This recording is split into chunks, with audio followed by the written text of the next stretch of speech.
So could the one big beautiful bill save you thousands of dollars in taxes? Well, today we're going to unpack some of the main items inside that bill that can save you thousands of dollars on your taxes for pre-retirees and retirees. And if you don't understand how these work, you could literally be missing out on a lot of money saved in taxes. And as we know, the IRS writes the tax law and they're going to use it to their benefit. However, we can also use it to our benefit, but the key is that you have to know the rules of the game in order to win. And so we're going to share with you a few of the main items that you need to know about and the ones that could potentially impact you to help you save money on your taxes. So first and foremost, the marginal tax brackets have all stayed the same. Right now we have a 10, 12, 22, 24, 32, 35, and 37% tax brackets. All of those are going to stay the same. And for now, they've been made permanent.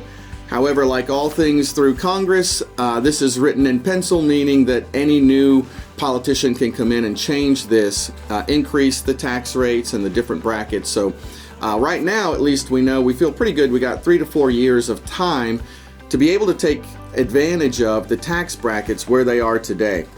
Now, one other one that everybody is going to be able to take advantage of is the increased standard deduction. Pre the big beautiful bill, it was $15,000 for single filers and $30,000 for married filing jointly tax filers. That has been increased to $15,750 for single filers and now $31,500 for married filing jointly. And so everybody gets to take advantage of this increase.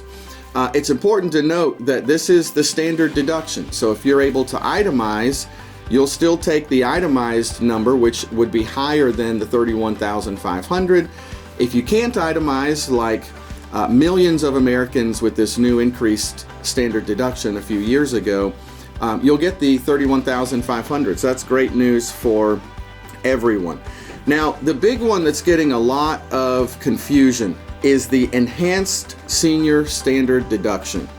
I'm meeting with clients every single day, and over the last couple weeks, haven't really met with anybody who truly understands how this works. And a lot of it was made quite confusing because the original thought was to try to make Social Security not taxable, that no American would pay taxes on Social Security. Well, in this new bill, that didn't happen. The Social Security is still taxable depending on your other income. But what they have done for anybody over the age of 65 is they've given an increased $6,000 per person to add to your standard deduction. One other piece of that is you also get an additional $1,600 per person if you're married. So that's an extra $3,200 added to your $6,000 each. So that is a total of $15,200 added to your standard deduction. Now, there's some other pieces of this bill that we've been getting a lot of questions about, and that's the ability to write off car loan interest and the state and local tax increase. Now, we're going to talk about those in another video. However, it's important to note, to be able to take advantage of a lot of the other pieces of this bill, you have to be able to itemize.